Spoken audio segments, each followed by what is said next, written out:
Yo, welcome back to my channel, my dudes.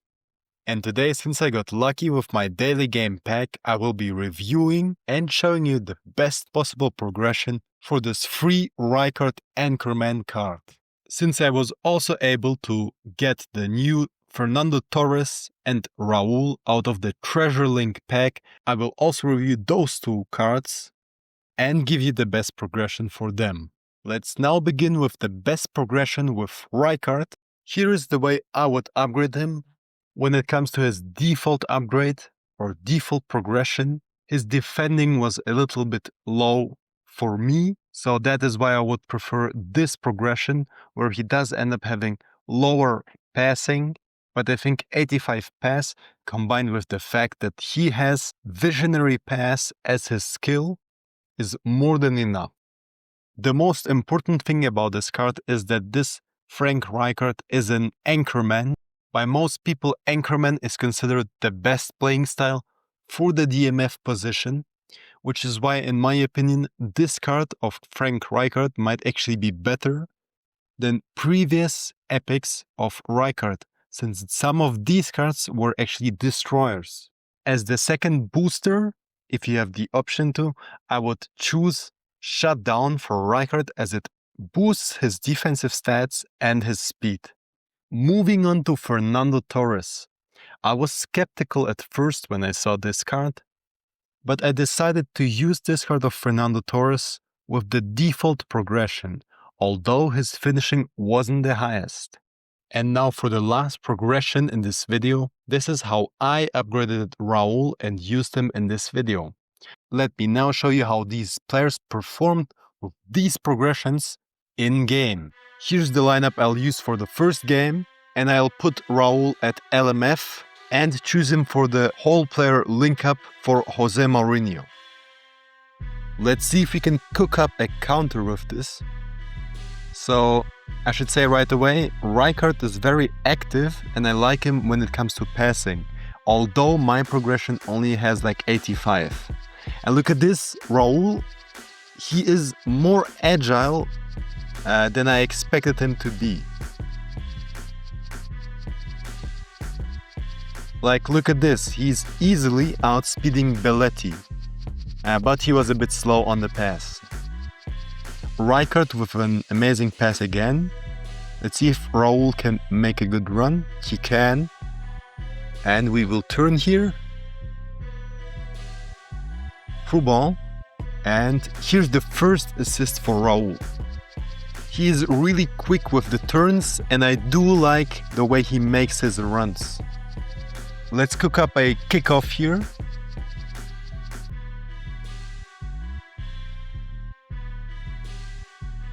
And Raul scores. As you can see, guys, really all three of the players were involved in this attack. Rijkaard delivered the pass, Fernando Torres did the through ball, and Raul scored. Alright, our opponent has an attack here. And I think that was actually Rijkaard who blocked the ball. This will be a good test for Rijkaard. Let's see if he can get the ball.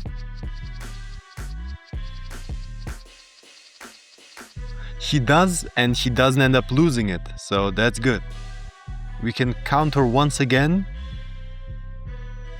Raul, can he cross? Yes, he can, and Fernando Torres scores his first goal. I do like the celebration, and I think that was a good way to show off the best qualities of all three players we are testing in this video. And it seems like that was enough for our opponent to concede. GG.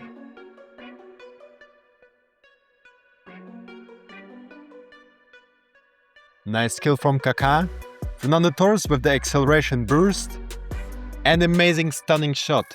By the way, that was from his left foot, which just has high accuracy. So we can see that even with his weak foot, he's able to shoot pretty well. Right, we got another counter here. And I really must say, Fernando Torres has great passes, but Raul does end up missing. I think that's okay because that's his right foot. But we can score here. And Messi scores the Blitzcurler. Rijkaard with another important interception. Raul on the run. Through ball. Yeah, but Fernando Torres couldn't really make a run. Alright, we got another counter here. Fernando Torres. Yeah, he really does seem a bit too heavy at times.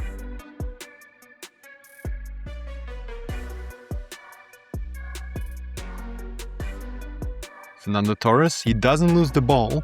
Let's go for another stunning shot. And this one is a corner.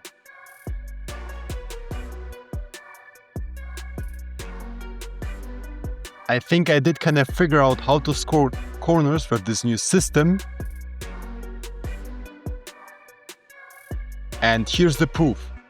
Now we have to defend the corner ourselves. Let's see what our opponent does here. Oh, that's pretty interesting. And yeah, we concede.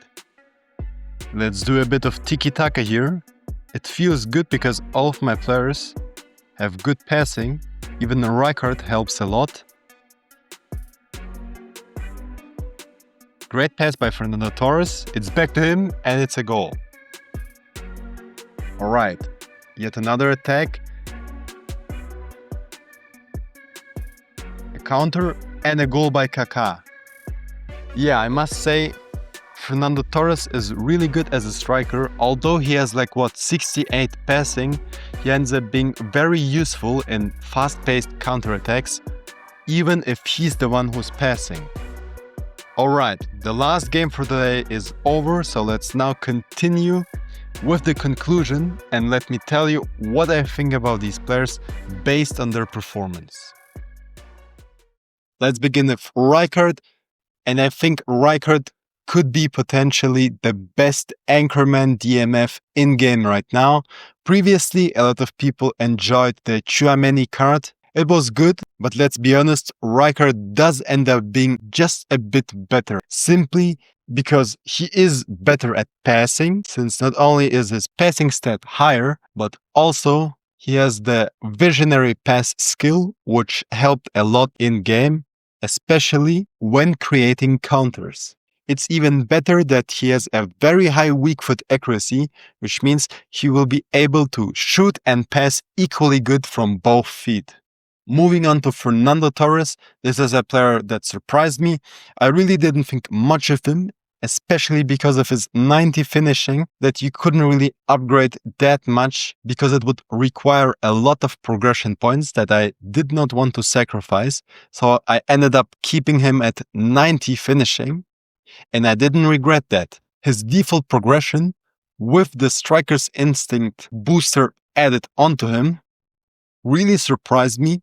He was good at making fast-paced runs, passing, and even shooting. As you could see, he was even able to score long shots from his weak foot, although it doesn't have the highest possible accuracy. A great striker with overall balanced stats, since he is able to run, dribble, but at the same time he does have the aerial strength to win and score headers. And he still is able to shoot, even though his finishing might make it seem like he can't really finish that well. And at last, let me tell you about Raul. Even though it seemed like he was pretty fluid, fast and agile on the pitch, I really think he disappointed me. He did end up making good runs. He wasn't good at dribbling, but I'm gonna be honest, his passing and finishing are both kinda mid. He isn't really crazy at passing and he isn't crazy at finishing. And he is pretty fast and agile because of his model, but he isn't really the fastest either. So overall, he does seem like a overall good AMF, but there is kinda nothing spectacular about him, especially because he doesn't have a special player skill either. Although his performance on the pitch was pretty good, I think that he won't fit into everyone's lineup. That's about it for this video, guys. I hope you enjoyed it. If so, please make sure to leave some likes, comments, and subscribe. Peace out.